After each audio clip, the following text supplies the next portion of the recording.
What is up, everyone? Brandon First, aka First Report, representing the First Off the Bench podcast network. Everyone comes off the bench. We are first. Welcome in to the NFL Weekly, a little offseason update slash NFL draft preview for you all.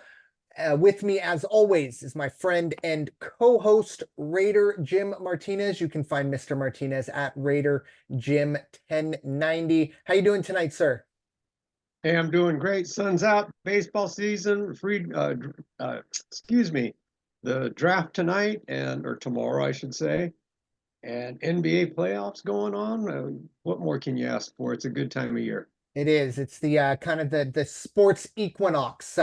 We won't have NFL football on Thursday or Friday technically, but it is a big NFL event. So we will have all four sports going at it. And I think the only time we ever saw that was during COVID. And as cool as that one or 2 days was, I don't think any of us want to go through that again just for the sports equinox. But yeah, it's a great time of year to be a sports fan. And for the NFL, it's like New York City. It's the sport that never sleeps. The minute any other sport or league tries to get any traction, the NFL, kind of jumps ahead. And I had a friend who doesn't really follow the NFL too closely, big basketball fan, and I told him, I was like, yeah, the drafts, we're going to be talking about the draft, and he goes, the draft.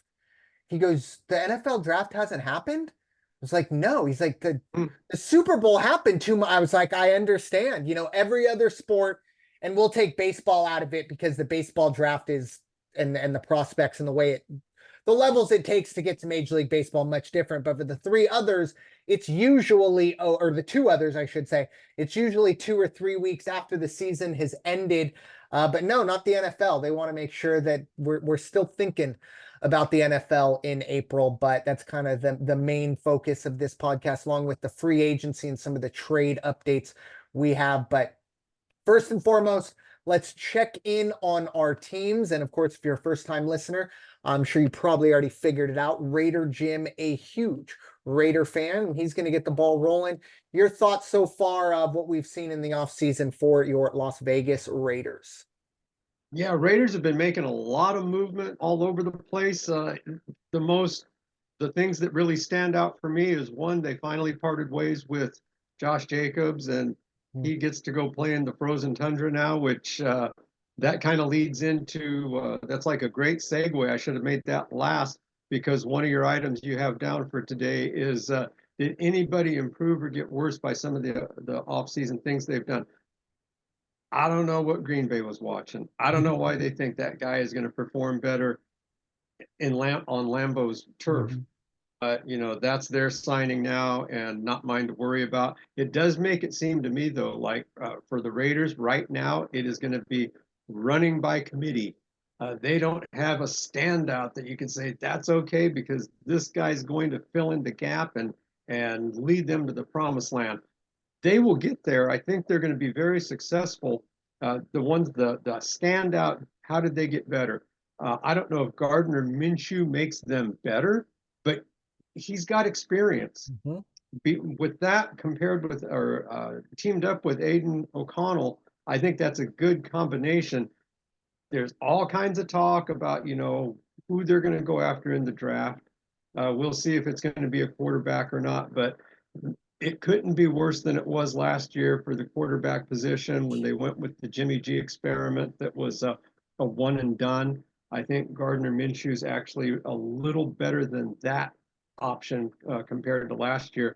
The two signings that I really, really like are a re-signing, and that's of center Andre James. Andre James, who filled in when Rodney Hudson left the team, and Rodney was just the center of that line. He was the granite wall, granite block. How do you replace him? Well, this Andre James kid has come in and really, really held his own last season. 929 snaps, 2 penalties Wow. for the entire year. That is absolutely phenomenal. That means he is not only physically sound, he's cerebrally sound. That's a smart guy. That's who you want snapping the ball calling the signals for your offensive linemen and the blocking assignments and things. So that's a good one. And the other one I'm looking forward to see is the pickup from the Dolphins defensive tackle Christian Wilkins. Mm. I think that they really, really made a good pickup on that one. So we'll sit back and watch now and see how spring training and the draft and everything else plays out. And who knows? Only bad part is watching some of the other teams in the AFC West. That is going to be one tough division next year. Yeah, it's lining up to be maybe not so much in Denver. Their moves have been, I don't think Zach Hmm. Wilson is gonna be the answer there. But no, it is, when you're looking down the barrel of Jim Harbaugh and Justin Herbert, and of course, the two-time defending Super Bowl champ, and I mean the best football player on the planet. I don't think it's a question in Patrick Mahomes and Andy Reid. That's definitely difficult, but I'm with you. I really like the re-signing of James. I think at the very least it's for Aiden O'Connell, obviously a lot of question marks for him, but it's a bit of kind of normalcy, and maybe it's a little underrated, but the center quarterback exchange and relationship, very, very important. You have to have confidence in your center to make sure that the right calls are being called at the line. You can focus on the other stuff. And I think the less Aiden O'Connell has on his plate pre-snap, the better. Or Gardner Minshew. And look, I'm a card carrying member of the Minshew Maniacs. I've been a fan of Gardner since he was at Washington State. Is he a franchise Super Bowl winning quarterback? No, but he was very close to taking a subpar, very young Indianapolis Colts team to the to the Yeah, playoffs last year. And I kind of look at the Raiders, and I think at the very least they're at least more experienced, and I think they do have more talent than that Colts team did last year. Especially remember that Jonathan Taylor wasn't there for the first whatever 6 or 8 games, whatever that saga turned into. So that'll be interesting. But I did kind of look up the Raiders. Obviously, they want Aiden O'Connell, at least as of right now, to be the starter. But Gardner Minshew, right. you could do a lot worse at the backup position. And I think overall the Raiders have a lot to look forward to this season. It's kind of like a whole full 180 from what it was last year with Josh McDaniels heading into that. But Yeah, and if O'Connell's the starter, and there's nothing wrong with that, he proved he can play. He mm, proved he's a starting yep. caliber quarterback. But what do you really need? If he goes down, you don't want to go, crap, now what are we going to do? You go, hey, Gardner, get in there. It was kind Hmm. of like when they were bringing Marcus Mariota in, Yeah. for a couple seasons. And, matter of fact, he did a lot to enhance the game with his legs and all. So I think Minshew, you got, like I say, established. He's done it. He's been there. Just tell him, hey, go do what you do, and he will do it. And maybe it's just the facial hair or the looks of them, but I don't know. Aiden O'Connell and Gardner Minshew, you could tell me they're cousins, and I'd be like, yeah, I believe it. So even if that mentorship comes in as well, I would certainly rather have Gardner over Jimmy mentoring Aiden O'Connell any day of the week. But it's going to be interesting out there in the desert for the Raiders. On my side of things with my Philadelphia I am Eagles. waiting to hear what you think about Saquon. Yeah, so look, obviously the headlines of this offseason were outside of the retirements, obviously Fletcher Cox, Jason Kelsey riding off into the sunset, big holes to fill. However, both are ready to be filled. Cam Jurgens is a very good center. I think is going to step in right away. He's been playing guard. He's going to, transfer. It was always the plan to get him at center. And obviously the defensive tackle, whether it's Jordan Davis, whether it's Jalen Carter, that defensive tackle position is, I don't want to say, filled, but you have the players there to hopefully fill those shoes. But yes, the Saquon Barkley signing was huge. And as an Eagles fan, when it broke, I was so pumped. And 3 or 4 days later, sometimes I don't know if sober up's the right word, but that's kind of what's used for it. You kind of come to the realization, and for me, I realized that I was more excited at the misery that this caused the Giants fans Yeah. rather than what this means for the Eagles. Now, look, Saquon Barkley, 3 or 4 years ago, even last year, glimpses of it. If he can stay healthy, I think this is a huge move.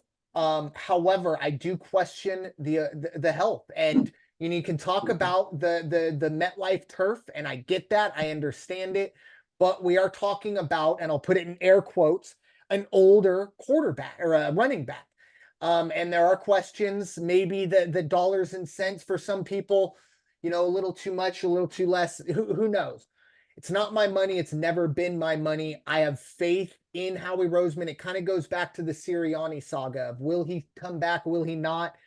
Personally, I would have liked to see him be let go. I would like to see a different person there. However, I have the utmost faith in Howie Roseman and Jeffrey Lurie because of what they've done over the last really 6 years for this franchise.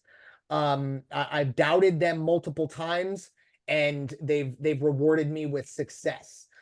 So I can't be too critical, but I do believe for me, it's more kind of a teasing or a ha-ha to the Giants fans that, hey, we got Saquon, especially considering they literally said he would never go to the Eagles because he loves the Giants so much. Well, love that. But overall, I think the Eagles' biggest signing, and it's a bit of a question mark, but I think it's a low risk, high reward.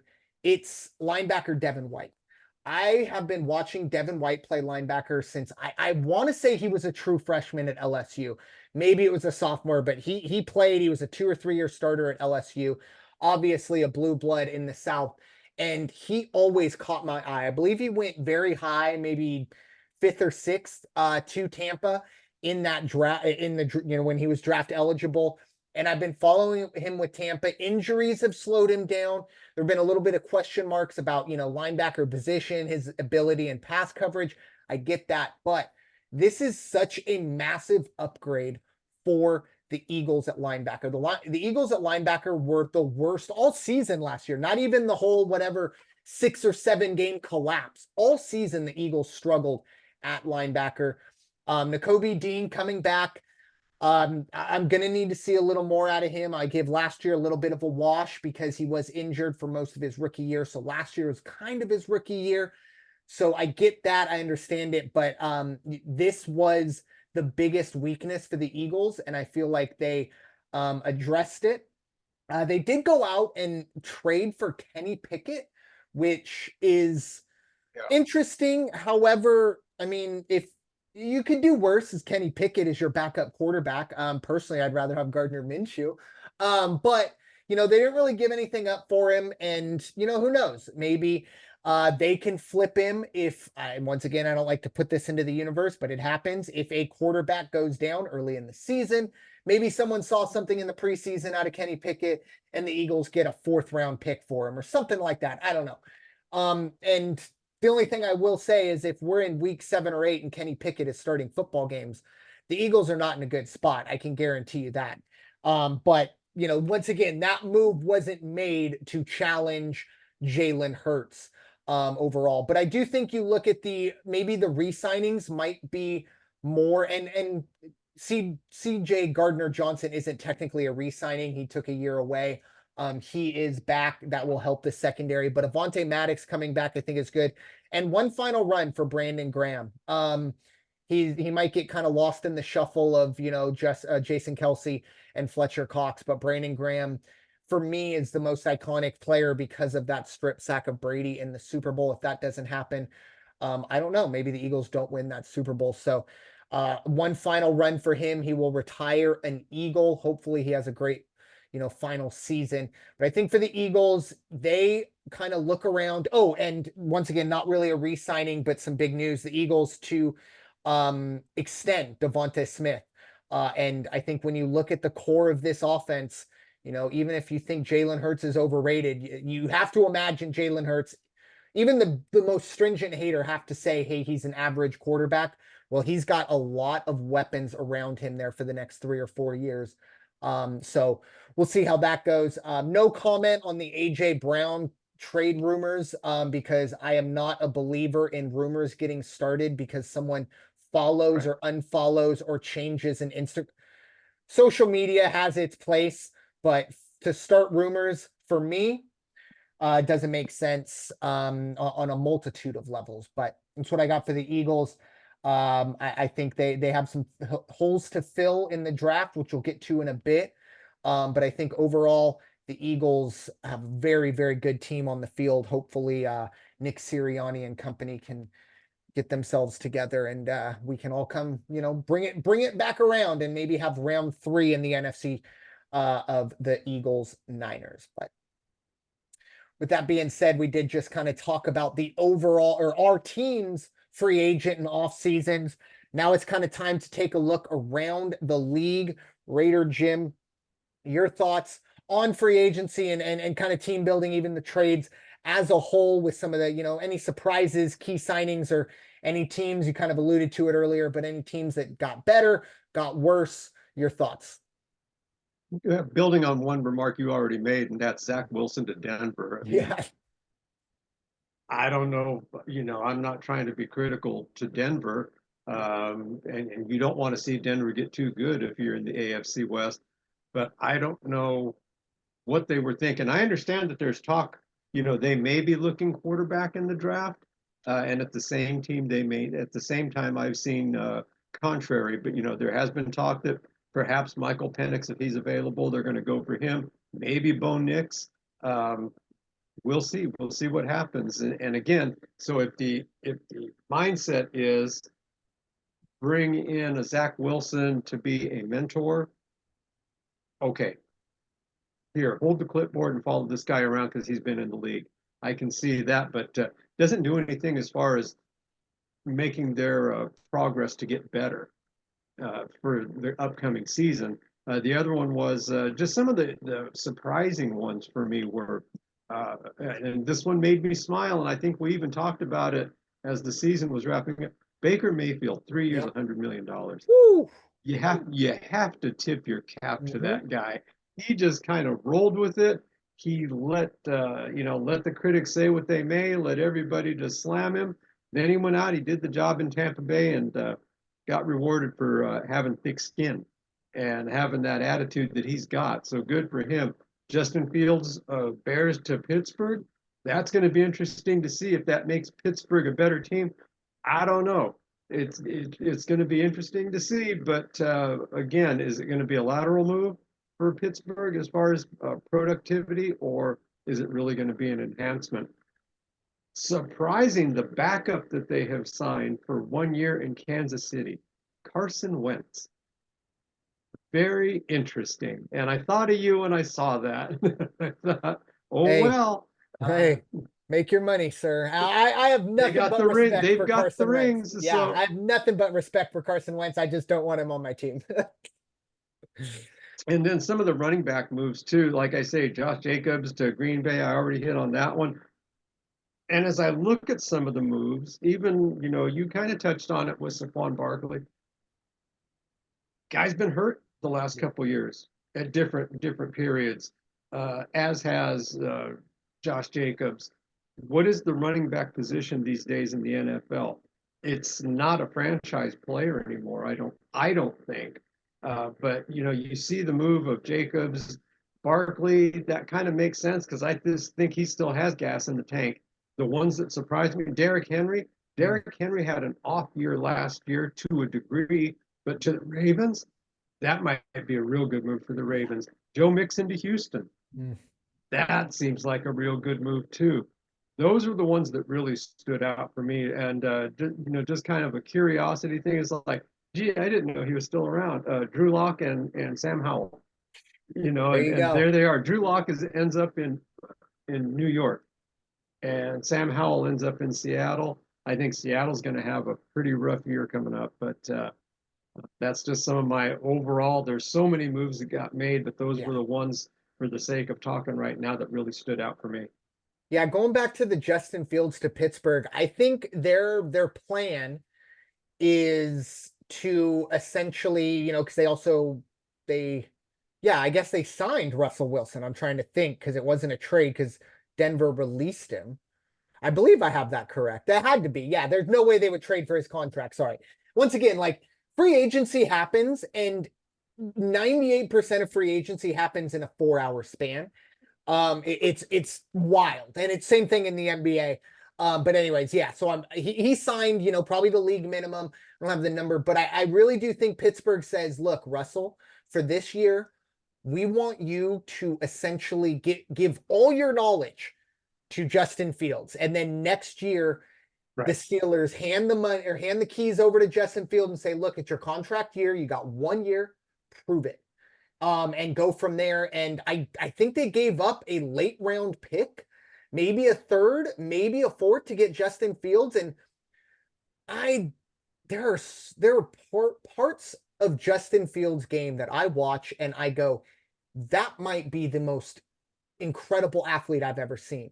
And then sometimes I see him throw the football, and I just it's like so close to being a finished product, but it's not there. I think this is his last chance to kind of do something, but I think he Right. still grades out as a quarterback that you can't give up on. And I think for Pittsburgh, that's something there. For me, one of the big ones, and one of the teams I think that has improved the most, might be the New York Jets. Because look, obviously they're getting Aaron Rodgers back. No matter what you think about Aaron Rodgers, a person or whatever, he's going to be an upgrade from the Boyles to the Wilsons to the whoever else player, the Vitos, or maybe that was the Giants. See, I can't even keep up anymore with all the backups. But anyways, bringing him back. But they also acquired Hassan Reddick from the Eagles, which is still head scratching to me from the Eagles' point of view. However, I've been reading things that Vic Fangio didn't know what to do with Hassan Reddick. I mean, I've never been a defensive coordinator. I played plenty of games on Madden. I know how to use Hassan Reddick. You put him on the edge and you let him go get the quarterback. But whatever, it is what it is. The Jets get him. But maybe the signing of the offseason, I think overall, is Tyron Smith heading from Dallas to going to the Jets. Now, the Jets offensive line has been a disaster, for quite some time. And now to bring in a veteran, now it's a the numbers say up to 20 million on a 1 year deal. So probably heavily incentive based, but I have to imagine he's still probably getting a base of around 10 million. Mhm. So, big numbers for a tackle who's a bit long in the tooth. However, been very, very excited to kind of see how the Jets do with that. And because like I said, I think I really like Robert Saleh. I think he's had a really rough go of things in New York, and I think this is his year to kind of prove it. And if Aaron Rodgers stays healthy, I think the Jets are a team that you got to keep an eye on. On the other side of it, I look at what's going on in Cincinnati, and it's getting kind of bleak in Cincinnati. Some stuff came out uh, really earlier today. We are recording on Wednesday, the 24th of April. T. Higgins and Trey Hendrickson both have requested trades. And we've been kind of hearing murmurs about that. So a lot of issues there for the Bengals.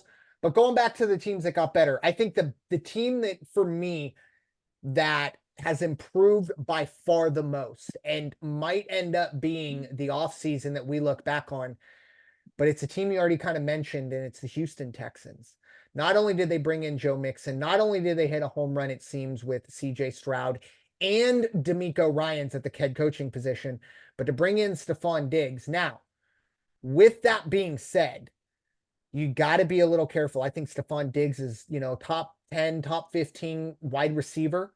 However, what happens when he doesn't get the targets he believes he's supposed to get? Because if Josh Allen had a hard time kind of dealing with the Stephon Diggs diva-ness, whatever you want to call it, I don't know how CJ Stroud will deal with it. So that's just something to think about. But I think the Houston Texans are a team you have to keep an eye on. A lot of these teams, it happened with the Eagles. You have a lot of extra money when you have a quarterback that is good on a rookie deal. Because in 3 or 4 years, the Texans are going to have to pay CJ Stroud a lot of money. And unfortunately, it's kind of where the Bengals are right now. The Bengals just paid Joe Burrow a lot of money. Guess what? There's not a lot else to go around. Hendrickson, T. Higgins, they're asking out, and we shall see. But one final signing that kind of scares me. It's not in the NFC, but It is from the Kansas City Chiefs, bringing in Hollywood Brown on a 1-year deal. That is, now I'm not going to say Tyreek-esque, but Hollywood Brown is around that Tyreek level in terms of playmaking ability. And after what the Chiefs had to go through last year at the wide receiver position, Yeah. and to now bring in Hollywood Brown, and they still won it last year with the Kadarius Tonys and all those, that's scary. But as I always say, the Chiefs are a February problem. If I deal with them as an Eagle fan, I'm in a great spot. But just my thoughts overall, I really do look at the Jets and Texans as teams that definitely improved, and hoping that Cincinnati, because I really do want to see Joe Burrow succeed so badly, hoping they can somewhat keep things together and be somewhat competitive in the AFC. But any other final thoughts, Raider Jim, before we start talking about the draft? Yeah, I do. Question, and I'm sure these names might come up as we talk, but you personally, Brandon First is the GM pulling the strings for pick a team. Do you really take Caleb Williams first, or do you go for Jaden? Uh, what's his last name? Jaden McDaniels. Jaden Daniels. Or Jaden Daniels, not McDaniels. Jaden Daniels or JJ McCarthy. You know, if I'm locked in to that spot, I'm taking Caleb Williams. I think he is now the off the field stuff. I think a lot of it is maybe overblown. I don't have any problem with him crying in his mom's arms in the stands. You know, you could turn it into a meme, you can make all the jokes. That's fine, but as I've always said, you put these kids in a pressure cooker and then you get surprised when you know the steam gets let out. You know, let's be honest with ourselves here. And I don't believe the rumors that he wants ownership stake. That's now maybe his dad said that in passing. And I do question whether or not it's smart to have your father. I don't know if he's his agent, I don't know what his exact title is, but he has a lot of pull. But everything I've heard is this is a talent that we haven't seen in quite some time, and I saw it at USC.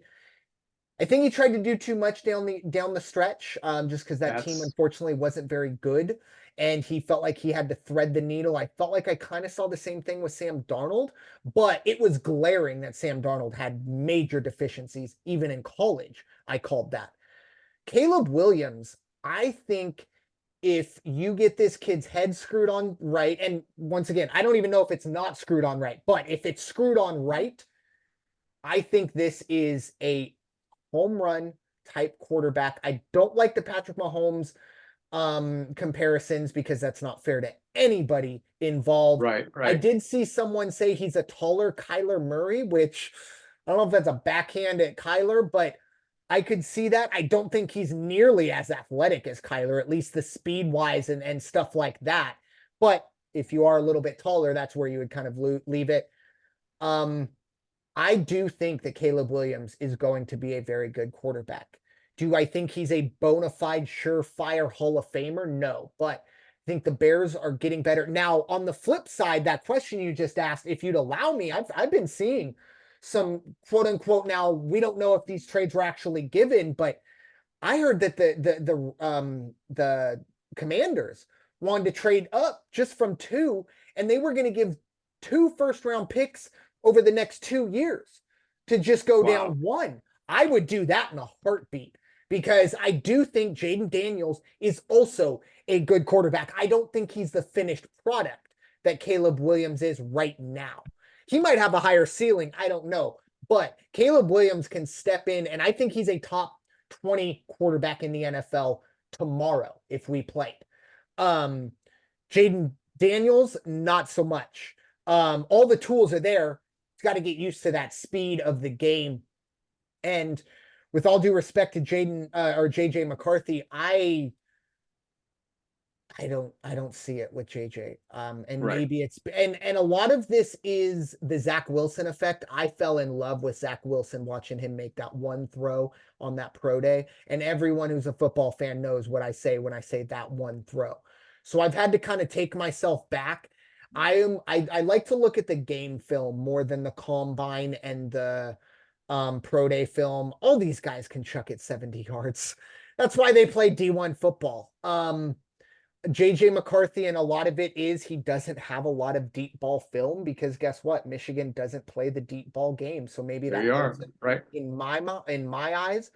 But Jaden Daniels, Caleb Williams, I think those two on a league of their own. And but in that scenario, I would trade down. Like I said, if I was only trading down to two where I knew I was getting the next best quarterback in my eyes, and then I was getting two more first round picks the next 2 years in a heartbeat. I don't think there's a quarterback ever that you would not take that trade for.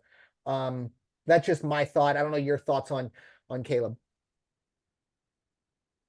I'm curious to see. I agree with you as far as his the scope of his talent. By you can't question it.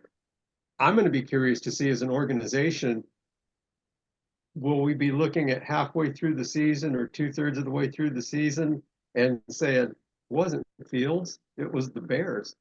And this poor kid's going to go out there and it's going to be baptism by fire. And it's just, they're going to say, see, told you he's undersized. He's not that good. They should have never compared him to Mahomes. Look, he's no better than Fields. Well, maybe that means Mm, Fields wasn't surrounded with the best people either. So that's kind of what I'm mm, curious to see is how, uh, you can put the best guy in there, but if he's not, doesn't have the good team surrounding him, it's going to be the same results. So kind of curious to see. And that's kind of my mindset on my thoughts with Fields going to Pittsburgh. yeah. Now we'll find out if they put a little better perimeter around him of safety and security. Is he going to perform better? Is he not going to be as sometimes, fly by the seat of the pants, moving or having to run for his life type of a thing? So I'm curious to see. Hopefully for Caleb Williams, it works out. I got nothing against him and hope nothing but the best for him. You always want to see the new ones come in, and there's quite a few that are coming in quarterbacks this year. This kid Drake May out of North Yeah. Carolina, for goodness sakes, I mean, that is supposed to be the Commander's possible pick. So curious to see how they handle that. Interesting though, I hadn't heard that about they were willing to possibly give up a couple first rounders so that they Yeah, could and just it's step up not on him. substantiated. It's I don't know even know where I saw it. Who knows? But just kind of those things in passing. But that if that is true, I think it really shows what Washington believes in with Caleb Williams. But that is a great point about the is it the Bears? And I will say just one kind of counterpoint to that. This is a kind of abnormal situation because the Bears, I think, technically, I mean, yeah, their pick is at 9. This isn't their pick. It's the Panthers pick. So, Right, you correct. do have That's a correct. team that won maybe 6 or 7 games. You don't normally see a team like that picking at number 1. There are pieces there, but that's a great point because unfortunately we've seen the likes of Khalil Mack and some of these other top-notch talents be there, but the team still be whatever, 6-12, 6-11, whatever it is now these days. But it is definitely maybe a big time to indict or figure out what's going on with the Bears as an organization. But that's a great point. And if you want, we can keep talking draft wise here as I pull up my notes. So we just kind of got through our talk on Caleb Williams, and we talked about a few of the others. Raider Jim, any others do you think are going to be franchise quarterbacks in this draft? Quarterbacks, not so much, but I'll tell you what, the pick I'm really high on, and I'm going to be real excited to see where he goes and to see how his career plays out. That's Marvin Harrison Jr. Mm-hmm. I think he is the standout. Take all quarterbacks aside, put them over on the sidelines for a minute. He's the standout in this bunch, and I can't wait to see what he does. And I've seen everything where they're going to grab him for the Cardinals, but if the Cardinals don't get him, there's a good chance the Chargers are going to go Mm-hmm. after him. If he ends up in the AFC West, I think I'm just going to be a blubbering, bawling idiot because that just goes against, that just makes it that much harder for the Raiders. And especially when you think of Raider secondary covering Marvin Harrison Jr. Oh my God, please no, don't do that to us. But Harrison stands out for me. Yeah, I Penix, I mean, completely when agree. we go back to quarterback, there's Penix, there's Bo Nix from Yeah. Oregon. Quite honestly, and I have nothing against either one. I like the way Penix plays the game, but I would take Nix before I would take Penix if it was up to me. Yeah, I've seen Michael Penix. I really like his game against Texas in the semifinal. I don't remember what bowl game it was. He made some throws that I had to like check myself because I was looking around going, "Oh, is he the second best quarterback in this?" And he Yeah, isn't, but he can make some really tough throws. His injury issues are, kind of at the forefront for a lot of general managers. Um, and I think that might cost him. There were a lot of, these quote unquote mock drafts that have 5 or possibly 6 quarterbacks going in the first round. I think we're going to see a mm-hmm. minimum of 4, and there's a very good chance we see 3 straight off the rip. We might go Williams, Daniels, Drake May. And then we get to the Marvin Harrisons and guys like that. I don't believe I can't really sit here. I can't even sit here and guarantee that Caleb Williams is a franchise quarterback. I think he's the closest bet to it. Um, I think for Bo Nix, this is kind of odd to say, but the age might be an issue. It's almost like he's too old to Right. be in the draft. I think he's 24 or 25. I mean, he's been in college for quite some time. I think he's the most starts or the most wins in collegiate history. A lot of that, of course, was the COVID stuff and things like that. I understand that. But he's kind of old. And a lot of these teams look around and go, I got a chance to get a 21-year-old Jaden Daniels. I'm going to go that way. That should be interesting. The impactful players, you mentioned, of course, Marvin Harrison. I think he is the best player in this draft, period. I think he is the best player we've seen in the draft all the way. I mean, I can't remember, honestly, since I've seen a player like this coming out. He has everything. He's very, very impressive. Overall, I think the wide receiver position is very, very deep because not only do you have Marvin Harrison, you also have Malik Neighbors, who is going to Yeah. more than likely go in the top 10. And you go and watch his highlight films, those will make you, I don't want to say forget about Marvin Harrison, but you will feel very, very good if your team gets a hold of Malik Neighbors, because more than likely you probably wanted Marvin Harrison. Marvin Harrison is going to be the first, probably non-quarterback taken, but he's definitely going to be the first wide receiver taken. Malik Neighbors more than likely will be number 2 on that list. But don't count out Rome Aduzia. I think that's how you pronounce it. And I'm totally probably butchering it. And I was looking over some of the free agency and there were a couple other names that threw me off. So anyways, the wide receiver out of Washington, I think he's also going to probably go in the top 15. I think this is the deepest quarterback wide receiver draft we've seen in quite some time. I think overall, the intrigue going in as we're recording, essentially 24 hours before the draft. The next 24 hours are going to be wild because, and I am a big believer in the betting odds on kind of weird, quirky things moving. At the start of the offseason, the Chargers' odds to draft a quarterback were 100 to 1. As of yesterday, they were 6 to 1. So I've heard that. Yeah. there have been a lot of talk now with Herbert trade talk. There's a lot of Jim Harbaugh. He's a Michigan man. Is he going to go out and get JJ McCarthy and replace it? Which I would be scared. You know what? If I was a Charger fan, if I'm looking around going, oh my God, Jim Harbaugh is just trying to bring in a bunch of Michigan guys, which they are the defending national champs. I get that. But if you think JJ McCarthy gives you a better chance of winning NFL football games than Justin Herbert does, I don't think you should be employed. I'm just going to go out and say it. So we'll see how that goes. Now, if the Chargers do trade Justin Herbert, you have to imagine they are moving up and they are moving high into the draft. And that's even another kind of interesting conundrum. I mean, if you were Chicago and the Chargers come up to you and say, hey, 1-1, we'll give you our first round pick at what, 6 or 7, whatever that's at, and you take Justin Herbert, I mean, you have to take that. Just because you know what you're getting out of That's Justin true. Herbert. Yeah, And because all Chargers that. are sitting in the 5th spot right now. Fifth spot, even better. So yeah, that'll be interesting. I really don't think the Chargers would move on from Justin Herbert. That's I don't I that's not a great run franchise, and I really don't like to say good things about them, but they're not even that stupid to do that. But we shall see going forward. But Raider Jim, any more impactful players, or your thoughts on, any positions or players you'd like to see the Raiders draft when it's all said and done tomorrow?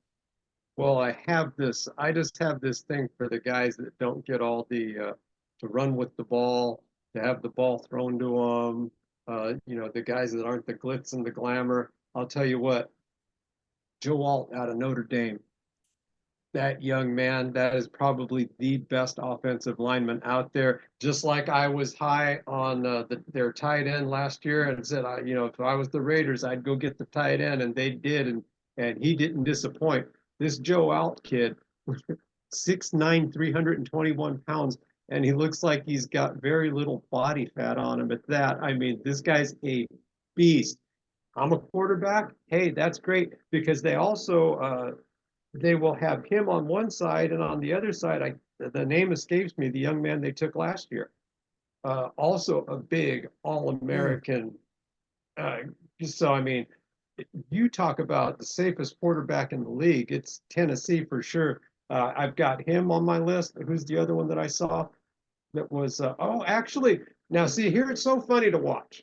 It's kind of like when you put a dozen or so horse handicappers in a room and say, so what are your thoughts on the Derby? What are your thoughts on this race? And everybody's got a different pick on who's going to do what.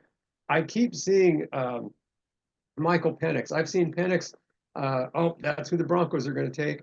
Oh, that's who the Raiders are going to take. Oh, I mean, I've seen Penix on about 8 different prognostications that are out there. Raiders, I think as far as what should they do? Personally, I think they should go for a defensive back. There's 2 defensive backs that I would have in mind, and one of them is even slotted as a potential pick of your Philadelphia Eagles. That's Quinyon Mitchell. yep. Or no, excuse me, Terrion Arnold too. I think from Toledo. I think both of those were listed for both the Raiders and the Eagles as watch it. They should grab these guys. And then I just saw somewhere that Talise Fuaga, offensive tackle out of Oregon State, is a possible watch for the Raiders if he's around in the second round. 6'6", 234, small offensive tackle. But, we'll see what happens with that. I really don't think that they would go for him, again, because of his size. But cornerbacks, Raiders are going to keep pulling for cornerbacks. Yeah, Xavier Worthy, because I had notes made for the AFC West teams. Xavier Worthy, wide receiver out of Texas. That's who the Chiefs are going to go after when they finally get to their pick in the first round, which is at the very end. And I think he's a sleeper because you can see they may not have had Tyreek Hill, but they have this way of knowing who to pick, knowing how to develop the guys that fit in well with the team. So watch Xavier Worthy if his name comes up for the Chiefs. yeah, it's gonna be, like I said, for a lot of the teams at the top, it's gonna be very interesting. Um, Overall, I think for the Eagles, they're drafting this year. We're drafting, barring any changes here at 22. Projections, a lot of projections, linebacker and offensive tackle. We've seen some cornerbacks thrown in there as well. I would love somehow, some way, for the Eagles to somehow get a chance. Um, at JC Latham, offensive tackle out of Alabama. I look at him and he's projected to go top 20, top 15 in most places. So the Eagles would kind of need him to drop a little bit. But look, Lane Johnson has been really, really good. But you have to imagine in the next 2 or 3 years, he is going to ride off into the sunset, similar to the core four, the other core four for the Eagles. I think JC Latham would fit in perfectly, opposite Jordan Mailata. Unfortunately, he went to Alabama, and we got to be looking for a Georgia guy because that's how the Eagles are. And I'm looking at a mock draft right now. I'm trying to see. It looks like it's just MSN. Let me try and get a credit. There's no name on it, but it's at MSN. I just Googled mock draft, just kind of, these things are so fluid, as Raider Jim kind of alluded to. And yeah, it has the Eagles drafting an Now, offensive tackle. if you guys got to go, if your guys are Georgia, if you lean towards Georgia for your team, check out a kid who should be around 2023, around there. Might be around when the 22nd pick comes up. Marius Mims out of Georgia. There you go. I mean, and again, you talk about what does an offensive lineman look like? An offensive tackle. They look like they should be 6'8" and 340. There you are. I mean, you can't beat that. And he played for Georgia. He's good. Mims, is he any relation to Chris Mims? That's an interesting question. I think Chris Mims had 2 M's as I'm looking at the name now. Okay. I could be wrong, but Amarius Mims for Georgia only has 1 M, so Yes. could just be a man, or is it a Mandela effect where you forget about something or you think something? Anyways, but yeah, I think that would be the one. I know there are other names, and I think this is more of a nostalgia pick. Is Jeremiah Trotter Jr. out of Clemson. Obviously, Jeremiah Trotter, longtime Eagle. I don't think we really need that with Devin White coming in and Nakobe Dean. I don't think that's something.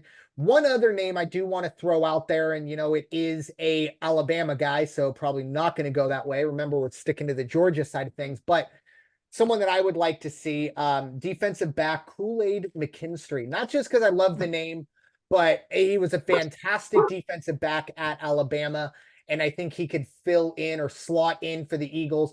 A secondary that, look, you can never have enough secondary help. We saw that last year with the Eagles. Even when I thought that our secondary was set, not so much. And Kool-Aid McKinstry more than likely will be available. This draft has him going late first round, mock draft, I should say. So if the Eagles do want to go that route, they might have to talk to some of the Georgia boys and make sure they get the okay from him. But I would love to see Kool-Aid McKinstry, or like I said, JC Latham somehow in the midnight green. Now, I will throw this out there. Do not be surprised to see the Eagles move. I don't know if they're going to go up, they're going to go down. They very rarely stand pat. I mean, I can't remember the last time the Eagles drafted where they were supposed to draft a week before the draft. So would not be surprised, but I don't know which way they're going to go. They've gone multiple ways in the past, but only 1 first-round pick this year. So I would have to imagine they're not going to, get out of it unless something crazy happens. I could see maybe them moving up, though, to maybe go after and one other player. This is overall that I'm interested to see where he ends up is tight end Brock Bowers. This is from all accounts, by all accounts, the best tight end prospect we've seen since Kyle Pitts. And maybe that's a bad word because Kyle Pitts hasn't necessarily shown out in the NFL, but right now this draft has him going to Denver. That would be huge for the Broncos. I think the Broncos have bigger issues than tight end, but hey, if that's available for them, I think that would be a huge pickup. The other question would be who's throwing in the ball, but just some of my thoughts overall. Oh, you're muted, Raider Jim. Sorry. I've seen Bowers listed for the Chargers as their first pick. Wow. That's why I say, and again, it depends which page you go on, who's writing the article, and whose picture you're looking at. But yeah, I'm actually looking at a sheet right now that says Brock Bowers, tight end, Georgia, Chargers. But they don't have Keenan Allen, they don't have Mike Williams, but I don't think Bowers is the guy that fits the bill. You can't take Brock Bowers over Marvin Harrison. I don't think you take anybody at the position level over Marvin Harrison Jr. That's how high I am on him. Although there's Cardinals picked before the Chargers. Okay, that's where they're saying that. Gotcha. Yeah. Question on Kool-Aid. Do you think he's undersized?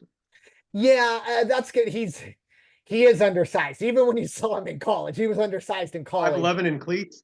Yeah, and soaking wet, maybe 185, 190. But look, if the biggest issue you got to do is give the kid an extra bologna sandwich, or in this case, a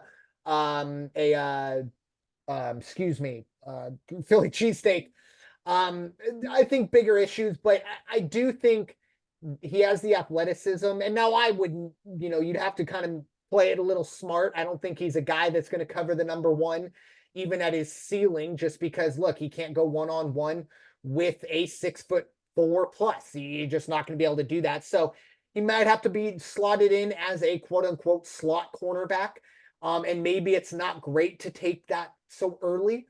But I just think it's worth the shot. But yeah, he is the quote unquote undersized at 5'11". I don't like cornerbacks at this level to be under 6'1" that can go everywhere, that can travel, if you will, with the other, top wide receiver from the other team. But I think you do a lot worse than Kool-Aid McKinstry in this draft. But Oh yeah, I 22 agree. might be high. 22 may be high.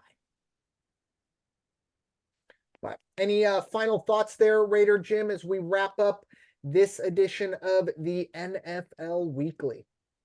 No, you and I, we talk horses all the time, and we're back to doing the original call to post, and we're not too bad when we pick the horses, but I think compared to picking out what the draft Oh, is really going to be, we're real good at picking yeah. horses, and I'm curious to see how it all plays out.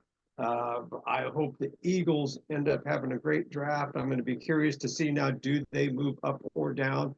Waiting to see, what do the Raiders really do? I do not want to see them get a quarterback.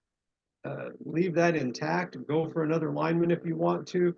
Go with those defensive backs. I think that's really still where they have to look at, is solidifying that defensive secondary and take it from there.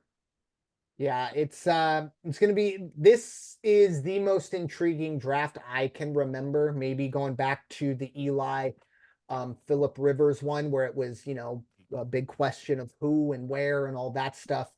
I think we're still gonna see multiple teams move in. You brought up Arizona at that 4 pick.